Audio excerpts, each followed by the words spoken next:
précision également en ouverture ce matin, dans le cadre de votre mercredi diaspora, une interrogation. Qu'est-ce que la diaspora camerounaise a déjà apporté ou alors continue à apporter au Cameroun? Avez-vous l'impression que cette diaspora est d'une importance capitale? Je commence par vous, Roger Kiek de Kiki. Cette diaspora, de manière régulière, elle est également pointée du doigt. Beaucoup estiment, certains estiment que cette diaspora ne sert à rien. Vous partagez cet avis ou alors la diaspora apporte beaucoup à d'autres pays? Le directeur général du Trésor, M. Montogomou, nous informe de ce qu'en 2025, l'an dernier, la diaspora camerounaise a transféré 650 milliards de francs CFA dans notre pays. Un peu plus que les autres années, parce que les autres années, on était à 450 milliards de francs. C'est de l'argent qu'ils envoient ici pour créer des activités, pour la scolarité, pour construire des maisons, etc. Ce sont des flux financiers. Donc, 650 milliards par an, ce n'est pas petit. Parce que dans certains pays africains, les contributions de la diaspora dépassent même l'aide au développement. L'argent qu'on s'en va emprunter tous les jours chez les partenaires bilatéraux et multilatéraux. Donc, elle est utile. Si on structure, si on canalise bien la diaspora, elle peut être utile pour le Cameroun. Deuxième chose, la diaspora apporte une expertise et même des investissements. J'aime à citer une jeune dame qu'on appelle Tamé Soumedion, qui a construit une usine de chocolat ici en Bankomo. Tout à fait. Ici. Elle transforme déjà les produits dérivés du chocolat localement. Son père, j'ai connu son père, parce que son père a été un ancien commandant, l'un des chefs militaires de l'UPC. Il s'était exilé en Espagne et quand il est revenu au Cameroun, il avait créé une industrie qu'on appelait Yaourt Sapley. Et comme il était un opposant, un jour on avait dit à la télévision qu'on a trouvé des cafards dans le yaourt. L'État a scellé cette usine de yaourt-là. Les investissements ont pourri là sur place. Et vous êtes sûr de votre information? Moi, quand je vous dis, je vous parle avec davantage de précision, puisque j'ai connu. On a partagé un repas avec Tamé Soumedion, on l'appelait commandant Pégoye le Constant. Alors, la dernière fois que j'ai mangé avec lui, chez Théophile Moyo, à Bastos, il y avait Ongli Massaga, commandant Kisamba, et Tamé Soumedion, commandant Pégoye le Constant. J'ai mangé avec les deux, qui sont malheureusement décédés quelques temps après tous les deux. C'était des anciens chefs militaires de l'UPC. Ça, il faut que vous le sachiez. Donc, je ne raconte pas des aventures. Ce monsieur avait vu son usine de yaourt détruite. Et sa fille vient de revenir d'exil avec un important projet de chocolat. Et ce qui est bon, c'est que en dehors de Nomayos, elle vient d'implanter une deuxième usine dans la région de l'Est du Cameroun. On peut donc avoir ici, là, sur place, du chocolat made in Cameroun, transformé localement avec des emplois et un impact sur l'économie locale. Moi, j'ai aussi eu un jour l'opportunité, et là, ne me demandez pas si je suis sûr de ce que je dis, je vais vous dire. Si c'est grave, je vais vous demander. Alors, le président de la République était parti au stade d'Omnisport pour la finale de la Coupe du Cameroun de football. Le match avait duré plus longtemps que prévu. Et la nuit était tombée. Je crois que ce jour-là, on a même dû empêcher les prolongations pour aller directement au tir au but. Je suis quand même journaliste politique et d'investigation. Et j'ai donc découvert, je ne savais pas, j'ai découvert ce jour-là que pour que le président circule dans la nuit, il faut une couverture aérienne. Retenez bien ce que je vous dis. Vous êtes également sûr de ce que vous dites? On a donc essayé, moi vous savez, j'ai une proximité avec des gens que vous n'imaginez pas. On a donc essayé de demander à la France de donner une couverture aérienne. Elle a hésité, mais c'est un Camerounais qui donnera cette couverture aérienne depuis les États-Unis. En un clic, il s'appelle Simon. Il était à la NASA, entre autres, il travaille dans l'aérospatiale. Je l'ai reçu il y a 8 ans dans le cadre de mon émission. En un clic, des Camerounais proches que j'ai eu aussi le privilège de connaître ont contacté Simon. Simon a donné la couverture. La couverture aérienne, c'est quoi? C'est ce qu'on utilise là, dans la guerre en Iran. C'est-à-dire, si tu n'as pas le renseignement, si tu n'es pas couvert, et que tu te déplaces dans la nuit, n'importe qui peut t'atteindre, peut te frapper. Vous comprenez? Ceux qui savent de quoi je parle comprennent. Parce que nous avons, y compris des Camerounais de la diaspora, qui sont experts dans le domaine aéronaval, qui travaillent ailleurs. J'ai même rencontré Bonjao qui a travaillé à Microsoft. Que j'ai également reçu dans mon émission. Donc vous avez donc une diaspora de génie. Vous ne pouvez pas avoir maille à partir avec Camtel, qui est endetté pour un peu plus de 400, je crois que c'est 312 milliards de francs CFA, et qui n'arrive pas à capitaliser la fibre optique, qui ailleurs est porteuse de croissance économique, la fibre optique.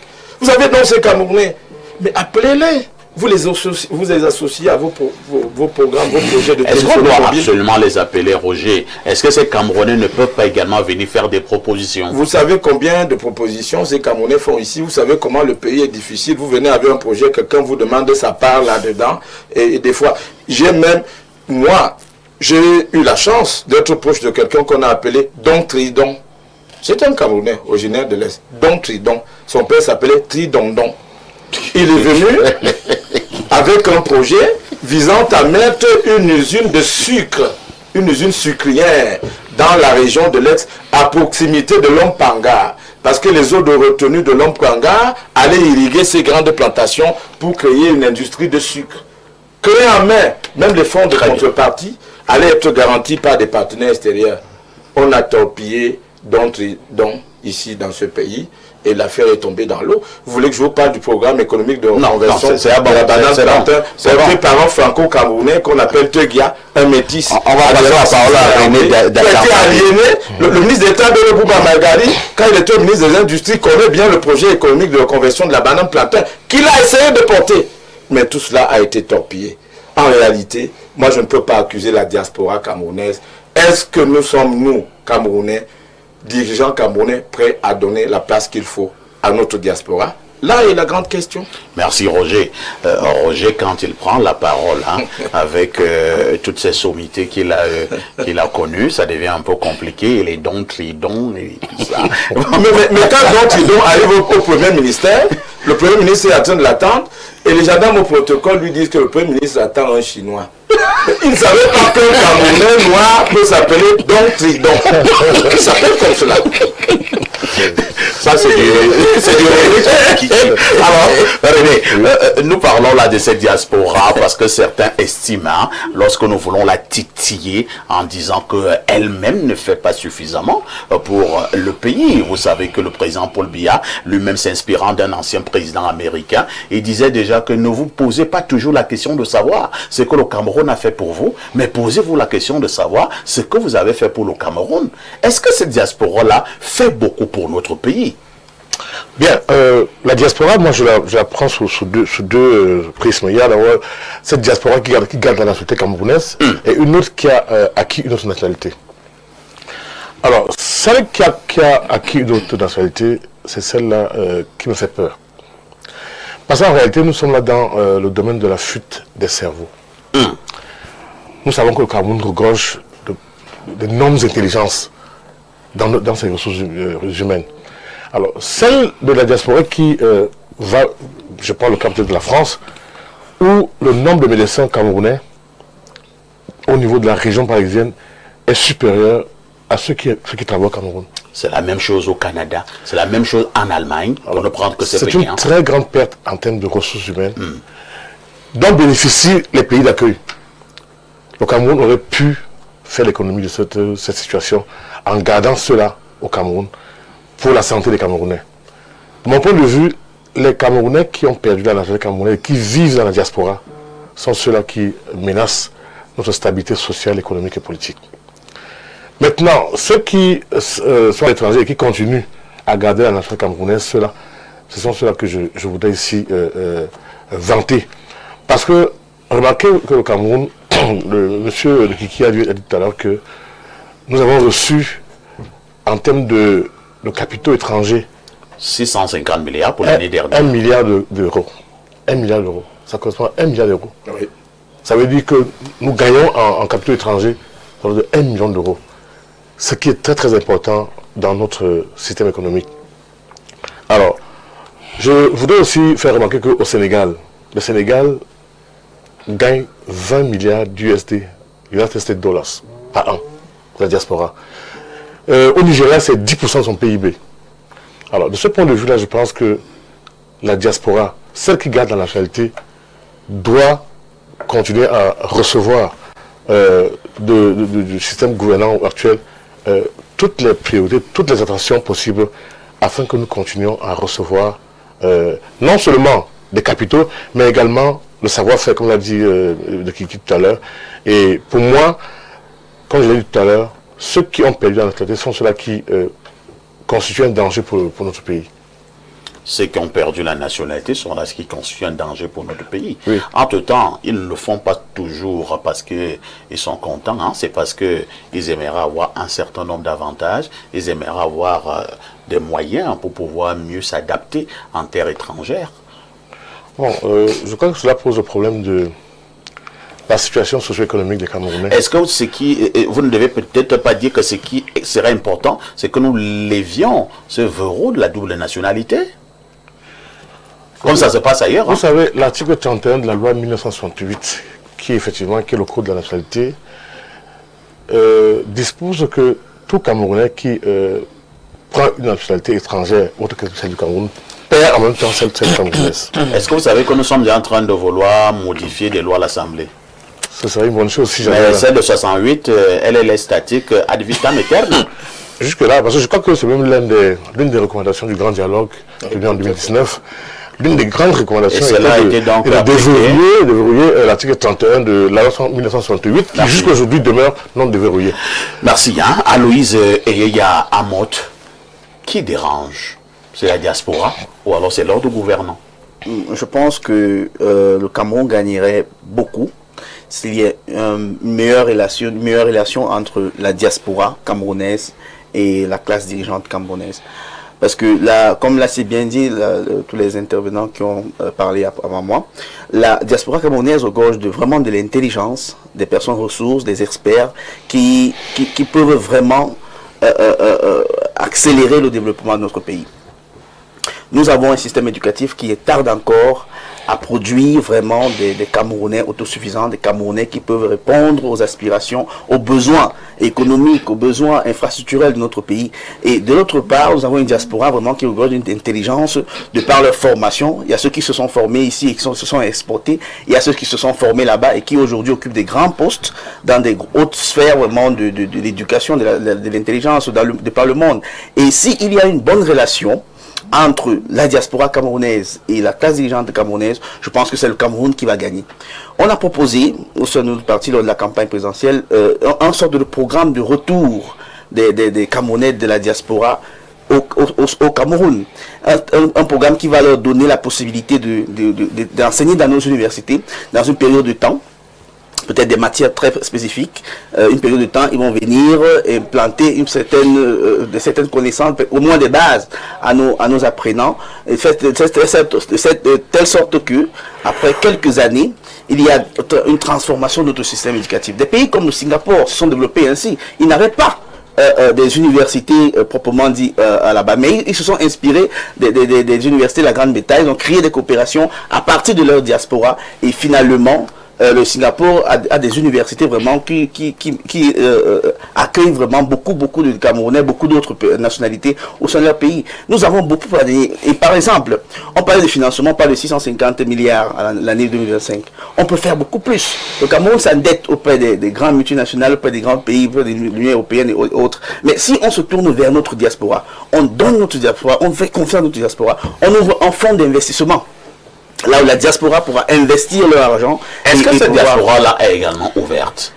Je pense qu'il y a une grande majorité des Camerounais vivant à l'Occident avec cette diaspora-là qui est vraiment prête, de par l'amour pour le pays, sont prêts à investir au Cameroun, ils sont prêts à accompagner les institutions qui seront montées crédibles et vraiment ouverts à leurs propositions. Et quand on parle des propositions, on parle de ce que le copaliste vient de parler, de la double nationalité. Et pourquoi est-ce qu'on ne leur donne pas cette possibilité-là?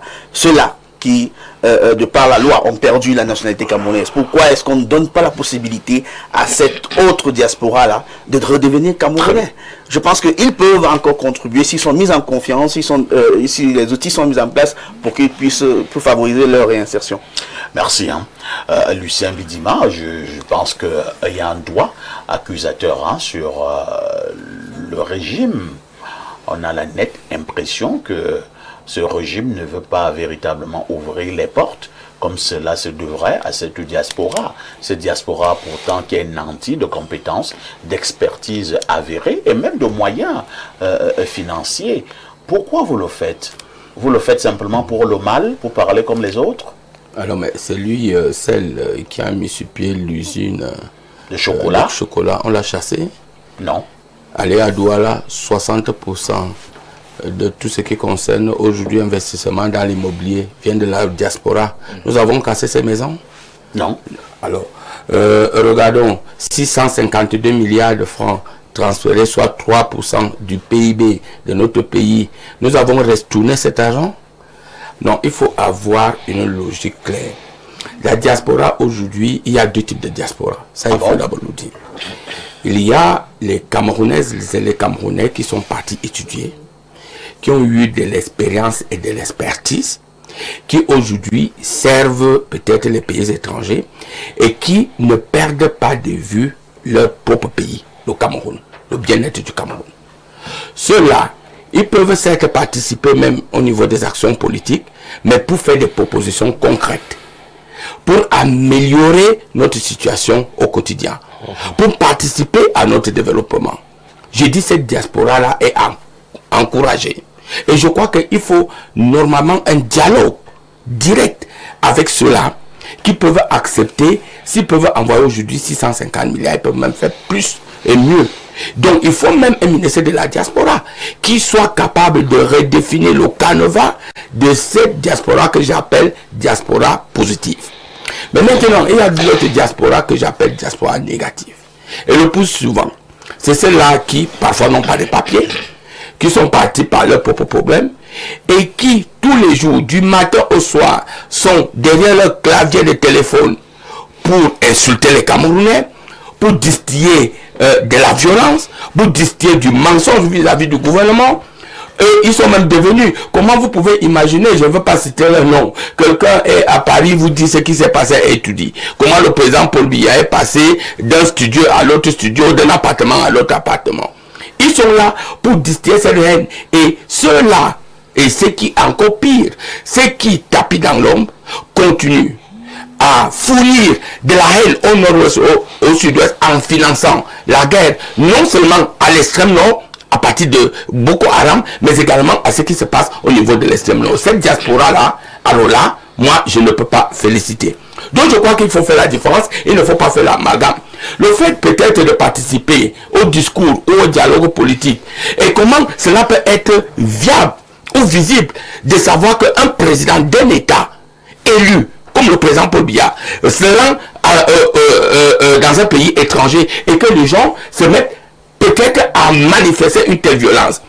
Donc à brûler le drapeau camerounais. Quand vous pouvez brûler le drapeau camerounais, vous ne pouvez plus être considéré comme un ami du Cameroun ou comme un Camerounais. Donc il faut faire cette différence entre ces deux diasporas. Alors si je dois chuter, moi je suis de ceux qui pensent que la diaspora utile, qui étudie, ces médecins qui sont nombreux, qui sont dans tous les domaines, ces économistes, ces financiers, véritablement l'État du Cameroun doit avoir un pont direct avec eux. Et c'est facile. Mais les autres, effectivement, ils doivent savoir qu'un jour, ils feront face à notre justice. Et cette diaspora-là, je ne peux pas encourager parce que je n'encourage pas la division, je n'encourage pas la haine, je n'encourage pas la violence politique et même ces divisions sur le plan ethnique. Parce que quelque chose est bien, moi j'y vais tous les jours. Quand vous êtes en Suisse, que vous soyez en France, un Bamileke ou un Béti, eux tous ils sont des frères. Et ce qui est curieux, quand vous partez, quand Dubaï a été très bien là, je crois qu'on va y repartir, vous arrivez à Dubaï, celui qui vous accueille ne veut pas savoir si vous êtes du nord, du sud, du centre, il vous accueille comme un frère.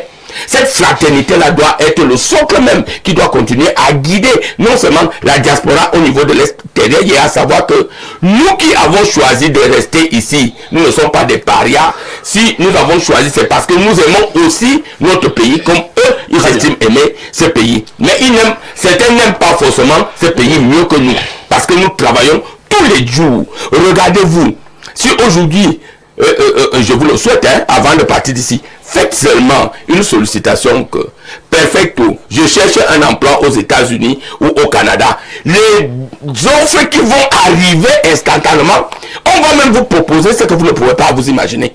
Mais vous avez choisi le Cameroun. C'est ça qui de servir le Cameroun, d'aimer le Cameroun. Et à partir de là, ceux qui ont choisi de le faire ne doivent pas être insultés au quotidien, on ne doit pas mentir sur eux au quotidien. Merci Lucien Bidima. Alain Douk, la diaspora camerounaise influence-t-elle le pays? Pour répondre à cette question, je vais commencer par lire. Je vais citer les mots d'une de nos compatriotes de la diaspora qui mène une vie exemplaire en tant que docteur en chimie et qui a été amenée à immigrer du fait de la dimension pratique de la thèse. Mais en réalité, c'est un produit de Yaoundé. Qu'est-ce qu'elle dit?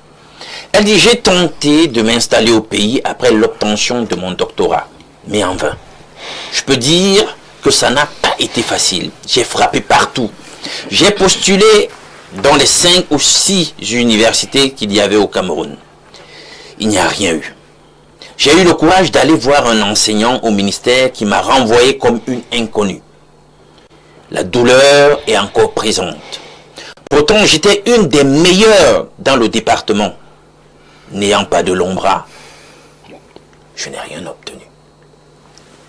Bien, pour dire que la diaspora influence nos réalités. Elle ne demande que ça, mais elle ne peut influencer que dans la mesure de ce que faire se peut. Parce que pour influencer à un certain niveau décisionnel, il faut bien qu'on veuille que vous donniez votre avis. Il y a une diaspora qui influence. Vous savez, on a un certain nombre de grands noms qui tous font partie, on fait partie de la diaspora. Manu Dibango, de regretter mémoire, c'est un membre de la diaspora. Hein? Il a influencé nos réalités culturelles. Parfait, tu te rappelles qu'il a voulu diriger une de nos sociétés de droits d'auteur ici. Il a été humilié. Ça s'est pas bien passé. Est-ce qu'il n'a pas voulu influer? Il a été chassé comme un rat palmiste. Avec toute cette bagarre. On a dit qu'il avait volé 300 millions. Voilà. Il connaissait comment ça se fait pour gérer sérieusement une société de gestion de droits d'auteur. Il a voulu apporter son expérience. Il a démontré tout. Sur d'autres cieux, il a excellé. Il a dit, je m'humilie. Je viens ramener ce que j'ai à donner au pays. On sait comment ça a fini. Samuel Eto'o, c'est un gars de la diaspora. Est-ce qu'il n'essaye pas d'influer à sa façon? C'est vrai que sur le sujet de Samuel Eto'o, peut-être que c'est mitigé, tout le monde n'est pas d'accord, mais on voit bien quelqu'un de la diaspora qui essaie d'influencer les réalités du pays en prenant un écosystème qu'il connaît, parce qu'il a été praticien dans l'écosystème en question, un professionnel du domaine, et il dit, je vais essayer de faire les choses d'une certaine façon. Mais notre diaspora essaie d'influencer les choses. Nous avons cette diaspora-là. Je suis peut-être d'accord avec toi à un certain niveau, Lucien. Bon, elle n'a pas toujours les méthodes très recommandables. Mais il y a une diaspora 2.0 qui s'est fait bouger les lignes ici au pays. Qu'on l'aime ou pas, il faut l'admettre. Elle est capable de lancer des mots d'ordre de l'extérieur. Et on voit comment cette diaspora crée de l'agitation, des lignes bougent. Pourtant, en présentiel, elle n'est pas là. Selon moi, qu'on soit d'accord avec ses méthodes, son profil comportemental ou pas, on admet quand même que cette diaspora-là aussi, elle influence. L'influence peut être positive ou négative. Moi, je réponds à la question de est-ce qu'il y a une influence? Il y a une influence. Et je pense que nous avons évoqué les aspects de la contribution pécuniaire, financière. Et je tiens à vous dire que si on avait laissé véritablement notre diaspora se déployer, vraiment, ça c'est quoi? Vous camisolez les gens, mais ils arrivent comment à participer jusqu'à 3% ou 4% dans le PIB. Mais les amis, imaginez donc si vous décamisolez ces gars, vous les débaillonnez, vous les libérez, vous libérez leurs énergies. Est-ce que vous essayez d'imaginer ce que ces gens feront? Donc, il y a une volonté d'influence, mais on peut la canaliser pour pour les influences que vous jugez négatives. Parfois aussi, lire. Parfois, c'est lire. C'est-à-dire que des gens se trouvent impuissants face à l'exacerbation d'un certain nombre de travers. Ils ne savent pas, selon les voies recommandées, comment faire entendre leur voix. Et parfois, ça dégénère. Merci. Ça aussi, il faut canaliser ces énergies-là et voir comment les utiliser. C'est ça. Abondante contribution de téléspectateurs comme d'habitude. Bonjour, le Saint-Père de la modération. Waouh. Et qui règne sur tous les petits modérateurs du 10-12. Pour ma part, la diaspora camerounaise est très importante pour l'économie du pays. Elle envoie beaucoup d'argent aux familles, ce qui aide à vivre et soutient l'économie. Mais cet argent sert surtout à consommer logement, santé, nourriture et moins à créer des entreprises. Pourtant, elle pourrait faire encore plus, investir, créer des emplois et apporter des idées nouvelles. Le problème, c'est qu'il manque souvent un bon cadre de la confiance et des opportunités claires. Un autre frein important, c'est la question de la double nationalité. Beaucoup de Camerounais à l'étranger prennent une autre nationalité pour travailler ou s'intégrer, mais cela les éloigne du pays sur le plan juridique et politique. Ils se sentent parfois moins concernés ou au moins légitimes pour investir ou participer à la vie nationale. Donc, on peut dire enfin que la diaspora est une grande force pour le Cameroun, mais entre le manque de cadre et le blocage de la double nationalité, son potentiel reste encore sous-exploité. C'est Gallois, le financier internationaliste, depuis lyrique. J'ai vu, Roger, vous leviez la main tout à l'heure. Je vais vous dire, je vais le surprendre peut-être. Faites un effort d'être précis et concis. Hiram Iyodi, c'est la diaspora, son président, diaspora du Cameroun au Canada. Ah, bien sûr, bien sûr. Quand l'ancien ambassadeur et premier ministre Yan Filémon quand l'ambassadeur Yan Filémon reçoit la première visite du président Biya au Canada, l'un des jeunes qui organise ça dans les milieux camerounais, c'est Hiram Iyodi. Et je voudrais vous dire que la nationalité dont vous parlez, quelquefois c'est pour s'en sortir, hein, comme la nationalité sportive. Le jeune Alexandre Sombilon a construit un impressionnant hôtel dans la ville de Yaoundé. Quand le président Biya partait en Turquie, il est parti avec Rigobert Sombana, qui est un peu turc. C'est la diaspora camerounaise de Turquie, dans sa délégation officielle. Et l'immeuble construit avec les Turcs ici, là, a permis d'installer une université internationale avec la Turquie là-bas. Ça, c'est la diaspora du Cameroun. Je peux continuer en vous disant que parmi ceux qui envoient l'argent là, vous avez des médecins, des ingénieurs, des spécialistes dans l'agroalimentaire, et etc. Ce sont des gens qui parfois prennent une nationalité pour se débrouiller. Sambende, si vous arrivez à Bruxelles, Sambende Bobissé vit dans un quartier pour milliardaires. Sambende, que vous voyez là, c'est la diaspora du Cameroun. À Bruxelles, je l'ai vu tenter d'aider un Camerounais pour une évacuation sanitaire à destination des hôpitaux de Belgique ici. Donc, elle est diversifiée. Très bien. Cette diaspora, elle est multisectorielle. Faisons fi de ce que vous appelez la nationalité, parce que ces gens-là n'ont pas cessé d'aimer notre pays. Mais cette affaire de nationalité les bloque quand même ici. C'est pour ça qu'il faut investir, lorsqu'il faut entreprendre. Il faut faire sauter le verrou. Et Yango, qui est un excellent musicien, parce que Prince Yango est gradué de la Berklee College of Music, deuxième plus grande université de la musique aux États-Unis. Quand il voulait diriger la société des droits d'auteur ici, on l'a limogé. Vous avez dit qu'il est américain. Qu'il est américain. Alors vous savez que c'est un gars de Consamba. C'est quelqu'un qui a chanté, il s'est calculé. On a dit qu'il est américain. En fait. Et on l'a limogé. Il faut faire bouger les lignes. Ces gars-là ont des usines. Ces gars-là ont une expertise. Ces gars-là ont des partenaires. Ces gars-là ont une assiette financière capable de nous aider à évoluer. Un autre message qui nous vient du 212, hein, c'est le Maroc. Bonjour parfait à ici, le pic de l'ovulation de la modération. Incroyable. Tu l'auras compris, si je t'écris ce matin, c'est pour demander à Alain Douk le titre du document qu'il a lu, disant comment faire pour avoir un enfant garçon. Je précise que moi, je préférerais dans un futur proche que mon premier enfant soit une fille. D'ailleurs, j'aimerais avoir 7 gosses, 6 filles et un garçon. Donc Alain, donne-nous le nom du livre là, s'il te plaît. Merci. En passant, Alain Douk, tu as dit que tu étais tombé sur ces livres par hasard. Je souligne par hasard. Tu mens. Toi-même, tu cherchais ça depuis. Désolé de ne pas parler du sujet. Tu connais déjà ma direction artistique. Voici la sagesse du jour. Pour plaire aux femmes, les hommes s'habillent bien. Pour plaire aux hommes, les femmes se déshabillent. Après ce message, tu vas encore lire quoi? À demain 10h. Je pense que je ne lis plus rien. Je ne lis plus rien.